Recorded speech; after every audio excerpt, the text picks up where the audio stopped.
तो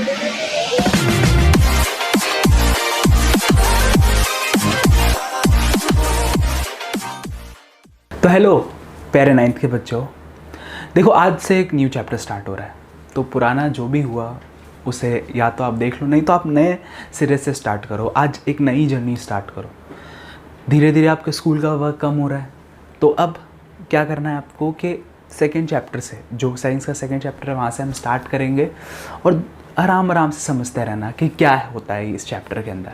तो चैप्टर जो है हमारा वो है is matter around us pure. ये है आपका केमिस्ट्री का सेकेंड चैप्टर, जिसके अंदर हम ये जानेंगे क्या हमारे आसपास जो मैटर प्रेजेंट है, अलग अलग चीज़ें हैं। जैसे फॉर एग्जांपल हमारे आसपास मिल्क है, घी है, वुड है और आयरन है, मतलब बहुत सारी चीज़ें हैं आसपास। वो क्या प्योर है कि नहीं। तो याद रखना कि is matter around us pure के अंदर हम सबसे पहले हमें समझना पड़ेगा मैटर क्या है। देखो ज़्यादा टेंशन लेने की ज़रूरत नहीं है। जितना आप इजी वे में पढ़ोगे, जितना आप चिल रह के पढ़ोगे, उतना ज़्यादा अच्छा समझ में आएगा। तो मैटर को पहले समझते हैं। प्योर है, अराउंड है, वो सब बाद में। सबसे पहले मैटर मैंने आपको बताया और अब फिर बता रहा हूँ कि जिस भी चीज़ में मास हो, मास ग्राम में हो सकता है, किलोग्राम में हो सकता है। जिस भी चीज़ में मास हो, मास केजी में या फिर किलोग्राम, दोनों में हो सकता है। ग्राम में भी हो सकता है। और प्लस उसके अंदर एक वॉल्यूम हो। वॉल्यूम मतलब ऑक्यूपाई स्पेस, मतलब स्पेस ऑक्यूपाई करे, वो एक मैटर है। ठीक है, तो क्या ये एक मैटर है? हाँ, ये एक मैटर है। तो क्या ये एक मैटर है? हाँ, तो क्योंकि इसके अंदर मास भी है और इसने ऑक्यूपाई स्पेस भी कर रखा है। ठीक है, क्या ये कैलकुलेटर मैटर है? यस, इसमें एक स्पेस भी लिया है और इसका मास भी है। तो अब आज जो हमारा सब कुछ रिलेशन होगा प्योर से, कि कौन सी चीज़ प्योर है, कौन सी चीज़ इम्प्योर है। तो उससे पहले मैं आपको बता दूं कि मैटर जो है, मैटर को आपको अच्छे से समझने से पहले आपको इसके कंपोनेंट को समझना पड़ेगा कि जो मैटर होता है, ठीक है, मैटर जो है वो आपका वो कलेक्शन ऑफ एटम होता है। कहते हैं एटम क्या है? मैटर का जो सबसे, जितने हम मैटर को क्या करेंगे, छोटे छोटे छोटे छोटे छोटे छोटे पार्ट में डिवाइड करेंगे, और जो सबसे छोटा पार्ट, जो सबसे टाइनीएस्ट पार्ट निकलेगा मैटर के अंदर से, वो एटम हो सकता है। और दूसरा, मैटर आपका बन सकता है कलेक्शन ऑफ मॉलिक्यूल से, कलेक्शन ऑफ मॉलिक्यूल से। तो आप दो बातें याद रखना कि मैटर जो है आपका वो कलेक्शन ऑफ एटम भी हो सकता है और कलेक्शन ऑफ मॉलिक्यूल भी हो सकता है। दोनों के बीच में जो डिफरेंस है, अगर वो आप लोग समझ गए कि एटम और मॉलिक्यूल क्या है और उससे मैटर कैसे बनता है, उससे मैटर कैसे बनता है, तो आपको इस चैप्टर को पढ़ने में बहुत ज़्यादा आसानी होगी। तो मैटर जो है वो या तो कलेक्शन ऑफ एटम से बनेगा या कलेक्शन ऑफ मॉलिक्यूल से बनेगा। ठीक है, तो आप साइड बाय साइड में नोट भी करते रहो कि मैटर होता है जिसमें मास और वॉल्यूम हो, और मैटर जो बनता है वो एटम या फिर मॉलिक्यूल के कलेक्शन, या तो एटम कलेक्ट होंगे तब मैटर बनेगा, या फिर मॉलिक्यूल कलेक्ट होंगे तब एक मैटर बनेगा। अब एक एटम और मॉलिक्यूल में डिफरेंस क्या है? एक एटम क्या होता है? जो कि सिंगल, उसके अंदर सब्सटेंस हो, उसके अंदर एक सिंगल पार्टिकल हो। एटम वो होता है जब वो एक सिंगल पार्टिकल हो। फॉर एग्जाम्पल, ठीक है, फॉर एग्जाम्पल आपका ऑक्सीजन, ऑक्सीजन सिर्फ एक हो, सिर्फ मतलब ओ, सिर्फ ओ, इसका सिंबल होता है ओ। एटम वो होता है जब कोई भी चीज़ बेसिकली सिंगुलर फॉर्म में हो, मतलब कि वो जब प्रेजेंट हो तो वो इकलौती हो, वो किसी के साथ बॉन्ड ना हो या किसी और दूसरे के साथ लिंक ना हो उसका। तो ऑक्सीजन जो है अकेला है, मतलब सिर्फ ओ है, तो वो आएगा एटम की कंडीशन पे। वहीं पर मॉलिक्यूल बनने के लिए वो बन जाएगा O2। मॉलिक्यूल वो चीज़ होती है जिसके अंदर आपका बेसिकली दो एटम्स क्या कर गए, कंबाइन कर गए। तो याद रखना कि आपका जो एटम है वो सिर्फ और सिर्फ सिंगल होता है, और मॉलिक्यूल जो होता है वो आपस में दो या दो से ज़्यादा एटम कंबाइन कर जाते हैं। पहले अब एटम को पकड़ के रखते हैं। पहले हमने समझा कि ऑक्सीजन इकलौता हो, सिर्फ O उसका सिंबल हो तो एटम हो सकता है। अब हाइड्रोजन सिर्फ इकलौता ऐसे H हाइड्रोजन हो तो वो एटम है, और अगर H2 बन गया तो ठीक है, तो वो मॉलिक्यूल के केस में आ जाएगा। उसके बाद आते हैं हम लोग एल्यूमिनियम। एल्यूमिनियम सिर्फ Al, इकलौता Al, अकेला है, किसी के साथ बॉन्डेड फॉर्म में नहीं है। अब भी वो एटम है, अब भी वो एटम है, ठीक है। और यहाँ Al2 Al3 ऐसे हो जाए तो बताओ बहुत सारे क्या हो जाएंगे, एल्यूमिनियम आपस में बॉन्डेड फॉर्म में होंगे। तो आपको पता होना चाहिए ऑक्सीजन, हाइड्रोजन, एल्यूमिनियम, ठीक है। आपका सल्फर सिर्फ अकेले इकलौता, आयरन, आयरन का सिंबल Fe होता है, ठीक है। या फिर कार्बन सिर्फ C। तो ये सारे जो अकेले अकेले जब होंगे तो वो एटम होंगे। तो ये सारे आपके हो गए एटम्स हो गए। अब वहीं ये बन जाए H2O, क्या ये एटम है? नहीं, यहाँ पर ये कंबाइन कर गए, तो ये आएगा मॉलिक्यूल के केस में। क्या CO2 आपने सुना होगा, कार्बन डाइऑक्साइड, ये ऑक्सीजन गैस, ये हाइड्रोजन गैस, ये पानी H2O और CO2। CO2 बेसिकली क्या होता है, ये आपका कार्बन डाइऑक्साइड। तो कार्बन डाइऑक्साइड जो है वो किस फॉर्म में, एटम के फॉर्म में या मॉलिक्यूल के फॉर्म में? हाँ, मॉलिक्यूल के फॉर्म में, क्योंकि जब एक से ज़्यादा 2, 3, 4, 5 जितने भी अगर एटम आपस में कंबाइन हो जाए, बॉन्ड बन जाए, तो वो मॉलिक्यूल बन जाते हैं। तो बच्चों, एटम और मॉलिक्यूल की डेफिनेशन क्या होगी? तो आपके एटम की पूरी डेफिनेशन हुई, the tiniest individual particle in matter, जो सबसे छोटा पार्टिकल है मैटर में, वो ही आपका एटम है। और वहीं मॉलिक्यूल की डेफिनेशन क्या होगी? When two or more than two, when two or more than two atoms combine to form a stable bond, to form a stable bond is called molecule. जब दो या दो से ज़्यादा आपस में एटम्स कंबाइन होते हैं स्टेबिलिटी के लिए, मतलब वो ज़्यादा स्टेबल रहेंगे और जल्दी से किसी से रिएक्ट नहीं होंगे, तो इस केस में वो बनते हैं मॉलिक्यूल। एटम बहुत जल्दी, ज़्यादातर ऑक्सीजन वगैरह के अगर सिंगल एटम हो तो वो रिएक्ट हो जाता है। इसलिए याद रखना कि हमेशा आपको ऑक्सीजन कभी भी सिंगल O के फॉर्म में नहीं मिलेगा, आपको O2 के फॉर्म में ही मिलेगा। तो एटम होता है जब सिंगल इकलौता पार्टिकल हो, और मॉलिक्यूल जब क्या होता है, जब वो दो या दो से ज़्यादा, देखो इसमें दो कंबाइन हुए, इसमें दो से ज़्यादा हैं, 2 H हैं और 1 O है, इसमें 1 कार्बन है, 2 ऑक्सीजन है, तो इसमें 3 आपस में कंबाइन हो गए। एक बहुत बड़ा भी बता सकता हूँ मैं आपको, वो है ये ग्लूकोज। इसके अंदर आप ध्यान से देखो तो कितने हो गए, 6 + 12 + 6, इतने सारे 24 आपस में एटम कंबाइन हो गए। तो इतना बड़ा मॉलिक्यूल होता है। तो मॉलिक्यूल जो होता है वो बहुत बड़े बड़े होता है। शुगर का तो इससे भी बड़ा होता है, शुगर का आधा करते हैं तब ग्लूकोज बनता है, शुगर का तो इससे भी डबल काइंड ऑफ होता है। तो याद रखना, एटम और मॉलिक्यूल आपको समझ में आया होगा। अब मैं आपको एटम की भी डेप्थ में थोड़ा सा और लेके जाऊंगा। देखो, तो मैंने आपको जब एटम बताया तो मैंने आपको बहुत सारे बताया कि सिंगुलर फॉर्म में हो गए, जैसे single oxygen, single hydrogen, single sulphur, single carbon, ठीक है, सिंगल, ये आयरन था, Fe जो होता है वो आयरन के लिए होता है, सिंगल आयरन, ठीक है। सिंगल फॉस्फोरस हो सकता है आपका, सिंगल क्लोरीन हो सकता है। ये सारे आपके एटम हैं मान लो। अब मॉलिक्यूल जो है, जो आपका मॉलिक्यूल है, अब मॉलिक्यूल के अंदर क्या चक्कर है? मॉलिक्यूल के अंदर ये चक्कर है कि मॉलिक्यूल जो है वो आपके दो तरीके के हैं। एक होता है एलिमेंट, ठीक है, और एक होता है कंपाउंड, ठीक है। मॉलिक्यूल का तो आपको मतलब मैंने पहले ही बता दिया था, जब क्या हो, 2 या 2 से ज़्यादा एलिमेंट आपस में कंबाइन करें। पर अगर, ठीक है, व्हेन 2 और more then 2 similar atom combine, similar atom combine is called element, is called element. याद रखना, जब आपका 2 या 2 से ज़्यादा सिमिलर एटम्स कंबाइन होंगे तो वो कहलाएंगे, ठीक है। अब इसके एग्जांपल क्या क्या है? O2, इसमें देखो दोनों सिमिलर कंबाइन हुए ना, O2, फॉस्फोरस 4, फॉस्फोरस है, चारों के चारों फॉस्फोरस है, आपस में मॉलिक्यूल तो बने पर चारों के चारों फॉस्फोरस है। S8, सल्फर 8, ओजोन लेयर होती है O3, ये तो ऑक्सीजन गैस होता है, ये ओजोन लेयर होती है O3, और तीनों उसमें ऑक्सीजन होता है, ठीक है। हाइड्रोजन H2, Cl2, ठीक है। तो ये जितने भी सारे हैं, ये सब में क्या है, कंबाइन तो हुए हैं पर एक जैसे सिमिलर आपस में कंबाइन हो गए, मतलब जैसे 2 क्लोरीन आपस में कंबाइन हो गए, 2 हाइड्रोजन आपस में कंबाइन हो गए, तो एलिमेंट ये हो गया।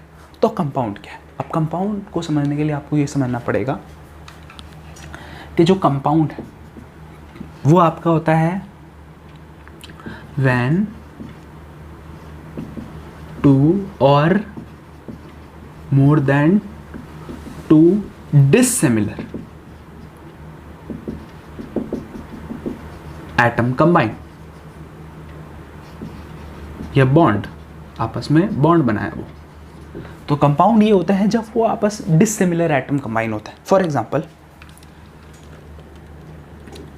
H प्लस Cl, आपका HCl, इसमें H भी है और Cl भी है, तो H प्लस Cl HCl जो आपका होगा, याद रखना वो होगा आपका H इसमें अलग है, Cl अलग है, पर आपस में बॉन्ड हो गए दोनों। अगर H और H होते तो H2 होता है, Cl और Cl होते तो Cl2 होता है, पर यहाँ पर H और Cl आपस में कंबाइन हो गए तो 2 डिसिमिलर एटम कंबाइन हो गए। वैसे ही इसका एग्जांपल है CO2, H2O। तो ये जितने भी सारे एग्जांपल हैं ये सारे के सारे आपके किसके अंदर आएंगे? कंपाउंड के अंदर। अब एक आपका छोटा सा रिवीजन टेस्ट ले लेते हैं जिसमें हम जानेंगे कि एटम कौन है, एलिमेंट कौन है और कंपाउंड कौन है। अगर आपको इन तीनों के बीच में डिफरेंस समझ में आ गया कि एटम कौन है, एलिमेंट कौन है, कंपाउंड कौन है, तो बहुत आपके लिए ईजी हो जाएगा समझना कि मैटर का चक्कर क्या है, मैटर कैसे कंबाइन करते हैं। तो सबसे पहले एटम, एलिमेंट और कंपाउंड। देखो एक बात मैं और बता दूं कि एलिमेंट और कंपाउंड जो होता है ना वो दोनों ही किसके अंदर आते हैं? मॉलिक्यूल के अंदर। दोनों मॉलिक्यूल तो होंगे ही होंगे, ठीक है। फॉर एग्जांपल अगर आपसे पूछे H2 क्या है तो आप बोलोगे सर ये एलिमेंट भी है और मॉलिक्यूल भी है, एलिमेंट भी है और मॉलिक्यूल क्या है भी है। मॉलिक्यूल मतलब ये दोनों दो आपस में ज्वाइन हो रखे हैं, जो भी चीज़ 2 एटम आपस में ज्वाइन हो रखे हैं तो मॉलिक्यूल होता है। पर मॉलिक्यूल में एलिमेंट वो होता है जो सिमिलर आपस में कंबाइन हो, ठीक है। तो ये मॉलिक्यूल भी है, साथ में M भी लिख दिया मैंने यहाँ पे, ठीक है। CO2 आपसे मैंने पूछा तो आप बोलोगे सर ये कंपाउंड है पर उसमें मॉलिक्यूल है, ठीक है। तो मॉलिक्यूल तो है ही, उसके अंदर ये क्या है आपका? कंपाउंड है, ठीक है। तो ऐसे आप ज़रूर बता देना मुझे। तो आपसे मैं टोटल 10 क्वेश्चन पूछूंगा, जिस बंदे को पहले से ही पता हो, ठीक है, वो कमेंट में लिख देना कि सर मुझे तो ये समझ में आ गया था, इसलिए आप जो बोल रहे थे वो मैंने पहले ही कर लिया था, ठीक है। आपको सिर्फ ये बताना है कि ये एटम है कि एलिमेंट है या कंपाउंड है। मैं आपको 10 देने वाला हूँ क्वेश्चन, ठीक है। फिर आपको मैं बताऊंगा अभी उनका आंसर, पर आप अगर 10 के खुद करना चाहते हो तो आप स्टॉप करके पॉज करके खुद कर सकते हो और मुझे व्हाट्सएप पे भेज सकते हो। डिस्क्रिप्शन में मेरा नंबर आता है 9716707219। ये करना है, आइडेंटिफाई एलिमेंट, कंपाउंड और एटम। तो सबसे पहले आपका O3, ये तो मैंने बताया भी था, ठीक है। फिर आपके आते हैं H2S पे, ये है हाइड्रोजन 2 और 1 सल्फर। तीसरा आपका N2, ये नाइट्रोजन है और 2 नाइट्रोजन है। फोर्थ, ठीक है, CO, कार्बन और ऑक्सीजन, कार्बन मोनोऑक्साइड होती है, बहुत ही पॉइजनस गैस होती है। ये होती है SO2, सल्फर। जैसे CO2 होती है वैसे सल्फर जैसे सल्फर डाइऑक्साइड वैसे ही कार्बन डाइऑक्साइड, दोनों CO2 अगर होती है यहाँ पे तो वो होती ही कार्बन डाइऑक्साइड, और ये SO2 है तो सल्फर डाइऑक्साइड। इन पांचों के बताना पहले, फिर मैं आपको बताऊँ 6 पे, ठीक है। वो है आपका हाइड्रोजन। फिर आपका आते हैं 7 पे, 7th है आपका H2SO4। H2SO4 नहीं पता होगा, सल्फ्यूरिक एसिड होता है, बहुत ही खतरनाक एसिड होता है, बहुत ही ज़्यादा dangerous acid H2SO4 sulphuric acid, ठीक है। फिर आपका HCl। फिर आते हैं हम आपका O2 पे, और लास्ट आपका जो है वो आपका है S8, ठीक है। तो अब आपको बताना है कि इनमें से कौन कौन क्या क्या है। तो सबसे पहले O3, अगर आपको आता है तो एक बार स्टॉप करके कॉपी में करके सॉल्यूशन नंबर पे सेंड कर दो, मैंने आपको बताया डिस्क्रिप्शन पे नंबर। तो O3 जो है, ऑक्सीजन 3 जो है आपका, ये सारे एक जैसे हैं तीनों के तीनों, तो ये कौन होगा? एलिमेंट प्लस मॉलिक्यूल, क्योंकि मॉलिक्यूल तो होना ज़रूरी है। इसका मॉलिक्यूल क्यों होना ज़रूरी है? क्योंकि देखो आपस में तीनों बॉन्ड फॉर्म में है, तो जब भी एक से ज़्यादा आपका चीज़ें आपस में बॉन्ड हो जाए तो वो मॉलिक्यूल होगी। देखो ये वाला मॉलिक्यूल है या नहीं, मैं ये सारे बाद में करवाऊंगा, पहले इसको देखो। ये एक एटम है, सिंगल फॉर्म में ना, तो ये एटम है, तो ये मॉलिक्यूल नहीं है। ये मॉलिक्यूल के अंदर एलिमेंट है। क्या ये मॉलिक्यूल है? हाँ ये मॉलिक्यूल है, पर ये कंपाउंड है। क्यों है कंपाउंड? क्योंकि इसमें डिसिमिलर है, हाइड्रोजन 2 है और एक सल्फर आ गया ना बीच में, इसलिए ये कंपाउंड हो गया। ये बताओ इसका क्या चक्कर है? ये कौन है? देखा जाए तो ये आपका एलिमेंट है। क्यों? क्योंकि सेम सेम 2 नाइट्रोजन है। ये नहीं, ये है कंपाउंड। और जो एलिमेंट और कंपाउंड हैं वो दोनों मॉलिक्यूल तो होंगे ही होंगे, क्योंकि दोनों कंबाइन फॉर्म में। इसमें 2 नाइट्रोजन आपस में कंबाइन हुए, इसमें एक कार्बन और एक ऑक्सीजन कंबाइन हुआ है, ये भी कंपाउंड है। ठीक है, ये आपका, अगर आपका H2SO4 देखें तो ये भी आपका एक कंपाउंड है। हाँ, ज़्यादातर तो कंपाउंड ही निकल रहे हैं। और ये आपका क्या है? HCl, मतलब ये आपका एसिड है, कंपाउंड। ये आपका एलिमेंट, क्योंकि 2 आपके सिमिलर ऑक्सीजन है, और ये भी आपका एलिमेंट है क्योंकि 8 के 8 सल्फर है। ठीक है, अब आपको इतना समझ में आ गया होगा कि एटम्स क्या होते हैं और मॉलिक्यूल्स क्या होते हैं। और मॉलिक्यूल के अंदर भी 2 चीज़ें होता है, कौन कौन? एलिमेंट और कंपाउंड। तो याद रखना कि हमें 3 चीज़ें पता लग गई कि एटम क्या होता है, मॉलिक्यूल क्या होता है, और मॉलिक्यूल के अंदर एलिमेंट और कंपाउंड क्या होता है। अब आते हैं हम इस दुनिया के प्योर मैटर, आप मान लो प्योर मैटर पे आते हैं। अब हम आते हैं प्योर मैटर के ऊपर कि प्योर मैटर है क्या एक्चुअली में। तो प्योर मैटर पता है क्या होता है? ठीक है, जो इन तीनों में से किसी एक चीज़ से बनाओ, या तो कलेक्शन ऑफ एटम से बनाओ, मतलब आपस में क्या हुआ, चीज़ें कलेक्ट हुई हो। ठीक है, एटम्स जो हैं वो आपस में बॉन्ड नहीं हुए हैं, बहुत सारे आपस में कलेक्ट कर दिए हैं और उसका एक मैटर बना दिया है आपने। जैसे मिट्टी, ठीक है, मिट्टी को आपने उठाया, ठीक है, गीला किया और आपने उसे टाइट कर दिया, ठीक है, और थोड़े दिनों बाद जब वो सूख गई पूरी, तो एक पूरी की पूरी आपको क्या लग रही है? वो एक बॉल लग रही है, पर एक्चुअली में क्या, वो छोटे छोटे पार्टिकल थे। वैसे ही याद रखना कि प्योर मैटर वो होता है जिसमें आप क्या करो, प्योर एटम्स लो, प्योर एटम्स लो। वैसे जैसे कि ये आपको स्ट्रिप दिख रही है एल्यूमिनियम की, ठीक है, आपने अलमीरा देखी होगी अपने घर पे लोहे की, तो क्या वो ज़मीन से डायरेक्ट अलमीरा निकल गई थी? नहीं, उसके छोटे छोटे आयरन के एटम्स निकले थे। उन आयरन के एटम्स को आपस में क्या किया, जॉइन किया। आपस में जब जॉइन किया तो एक बड़ा सा आपको मैटर दिखता है, पर वो मैटर क्या है? प्योर है। क्यों है प्योर? क्योंकि उसके अंदर प्योर आपके सारे छोटे एटम्स लिए थे। तो आप नई जब अलमीरा लाते हो तो आप देखते हो कि वो एकदम प्योर होती है, पर जब उस पर रस्ट लग जाती है, रिएक्शन हो जाती है, रस्ट मतलब आप जानते हो कि वो जंग खा जाती है, तो वो प्योर नहीं रहती। तो याद रखना, कलेक्शन ऑफ एटम, जब एटम्स आप प्योर लोगे और उनको कलेक्ट करोगे तो वो क्या होगा, आपका एक प्योर मैटर बनेगा। प्योर मैटर की डेफिनेशन बता रहा हूँ, मैटर तो एक इम्प्योर वाला भी है, पर मैं आपको सिर्फ प्योर वाली डेफिनेशन बता रहा हूँ कि जो कलेक्शन ऑफ एटम से बनेगा। ठीक है, दूसरा कलेक्शन ऑफ एलिमेंट, उसके अंदर कलेक्शन ऑफ एलिमेंट भी हो सकता है और कलेक्शन ऑफ कंपाउंड भी हो सकता है। तीनों में से कुछ भी हो सकता है। फॉर एग्जांपल, हमने बहुत सारे आयरन को ऐड करते गए और आपने क्या बना दी, एक अलमीरा बना दी, तो ये प्योर मैटर हो गया, प्योर मैटर हो गया। अब एलिमेंट का एग्जांपल देता हूँ मैं आपको कि जिसमें आपने एलिमेंट कंबाइन करते गए और आपका एक प्योर मैटर बन चुका है। जैसे कि आप जानते हो O3, ओजोन लेयर, जो हमारी ओजोन लेयर है, ओजोन लेयर, वो बहुत सारे O3 कंबाइन होकर पूरी ओजोन लेयर बनी है, तो वो भी एक क्या है, प्योर मैटर। ठीक है, और कंपाउंड का एग्जांपल लेता हूँ। कंपाउंड है कि आपने ग्लूकोज की बॉटल देखी होगी, ठीक है, ग्लूकोज आपने लिया भी होगा, ठीक है, तो आपका जो बिल्कुल रॉ ग्लूकोज आता है, रॉ ग्लूकोज का मतलब है कि उसमें अंदर कोई विटामिन वगैरह ऐड नहीं किया है, प्योर ग्लूकोज का पाउडर लाए हो आप। तो प्योर जो ग्लूकोज का आपका पाउडर आता है, ठीक है, जो होता है C6H12O6 ग्लूकोज, ठीक है, ऐसे बहुत सारे लिए मल्टीप्लाई बाय इन्फिनिटी, मतलब बहुत सारे हमने, इन्फिनिटी मतलब यहाँ पर नंबर, कोई भी आप नंबर तक मल्टीप्लाई कर सकते हो। तो आप ऐसा एक मॉलिक्यूल लाए, एक ऐसा एक कंपाउंड लाए और उसके बहुत सारे नंबर आपस में आपने ऐड कर दिए, तो आपको ऐसे पाउडर दिख रहा है वो आपके हाथों में, पर वो क्या है, प्योर मैटर है। तो प्योर मैटर वो होती है जो या तो एटम से बने, कलेक्शन ऑफ एटम, या कलेक्शन ऑफ एलिमेंट से बने, या कलेक्शन ऑफ कंपाउंड से बने। ठीक है, अब आते हैं हम इम्प्योर मैटर के ऊपर कि इम्प्योर मैटर क्या होता है। अगर आप इम्प्योर मैटर समझ जाओ तो मज़ा आ जाएगा।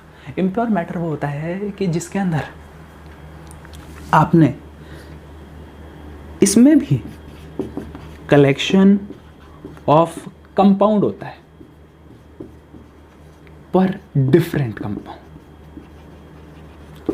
कलेक्शन ऑफ डिफरेंट कंपाउंड या कलेक्शन ऑफ डिफरेंट एटम या कलेक्शन ऑफ डिफरेंट एलिमेंट, इन तीनों यहाँ पर आपका कंपाउंड भी आ सकता है, एटम भी आ सकता है और एलिमेंट भी आ सकता है। इन तीनों में से कुछ भी आ सकता है। तो याद रखना कि जो कलेक्शन ऑफ जिसके अंदर कंपाउंड जो हो, जैसे मान लो कि मैंने C6H12O6 मैंने C6H12O6 ये पूरा एक ग्लूकोज है। ग्लूकोज के अंदर मैंने वाटर डाल दिया। आपने वो पाउडर वाला ग्लूकोज लिया एकदम प्योर वाला और वाटर डाल दिया। अब इसके अंदर दो अलग अलग कंपाउंड हो गए ना, एक ग्लूकोज और उसके साथ एक और कंपाउंड, तो दोनों आपने मिक्स कर दिए। मतलब दोनों कंपाउंड है ना, देखो ये भी कंपाउंड है आपका। क्यों कंपाउंड है? क्योंकि इसमें कार्बन, हाइड्रोजन और ऑक्सीजन तीनों अलग अलग है, तीनों अलग अलग और आपस में बॉन्ड फॉर्म में। जब आपस में बॉन्ड फॉर्म में होते हैं तीन अलग अलग एटम तो वो कंपाउंड होता है। ये भी कंपाउंड है आपका H2। तो इन दोनों कंपाउंड को सिर्फ ये होता है तो ये प्योर एलिमेंट होता है। पर अगर इसमें दोनों चीज़ें कर दी आपने तो ये इम्प्योर हो गया, एक मिक्सचर हो गया। तो ये आपको समझना पड़ेगा। ठीक है, एक और एग्जांपल लेता हूँ। ठीक है, एयर आप जानते हो मैटर है। क्यों मैटर है? क्योंकि एयर को अगर हम एक कंटेनर में भर दें, एक गैस सिलेंडर में भर दें, तो गैस सिलेंडर भारी हो जाएगा। इसका मतलब एयर जगह भी ले रही है गैस सिलेंडर में और उसका मास भी है। तो एयर जो है, एयर पता है आपको प्योर मैटर में नहीं आती, क्योंकि एयर में ऑक्सीजन है, एक एलिमेंट, ये एलिमेंट है ऑक्सीजन। ठीक है, वैसे ही उसके अंदर हाइड्रोजन भी है, उसके अंदर CO2 भी है, उसके अंदर एक आर्गन नाम की गैस होती है वो भी है, उसके अंदर कई बार आप हीलियम छोड़ देते हो, हीलियम भी होती है, उसके अंदर सल्फ़र की गैसेस भी होती है, SO2 वगैरह। तो इतनी सारी अलग अलग चीज़ों का ये क्या है, एक एयर मिक्सचर है। तो air is a mixture. Air में मिट्टी भी आ जाती है, पर अगर मिट्टी भी नहीं है ना तो अलग अलग गैसेस हैं। नाइट्रोजन गैस भी आपने सुना होता है कि एयर के अंदर होती है। तो ये इतनी सारी गैसेस एयर को मिक्सचर बनाती है। तो ये आपका डिफरेंस था प्योर सब्सटेंस में और एक इम्प्योर सब्सटेंस में। प्योर सब्सटेंस वो जो कलेक्शन ऑफ एटम, एलिमेंट या फिर कंपाउंड से बने, और इम्प्योर सब्सटेंस क्या है? जो collection of two different compound या मोर देन टू कंपाउंड, जिसमें आपने बहुत सारी चीज़ें, आप अलग अलग कंपाउंड ऐड कर रहे हो। ठीक है, जिसका हम एक फिक्स फार्मूला, एक फार्मूला नहीं बना सकते। आपको फार्मूलों की लिस्ट पूरी बनानी पड़ेगी कि इसमें ये भी ऐड किया, ये भी ऐड किया, ये भी ऐड किया। ठीक, जो बच्चे होमवर्क करें प्लीज़ व्हाट्सएप कर दें उसे। बाय बाय, नमस्कार।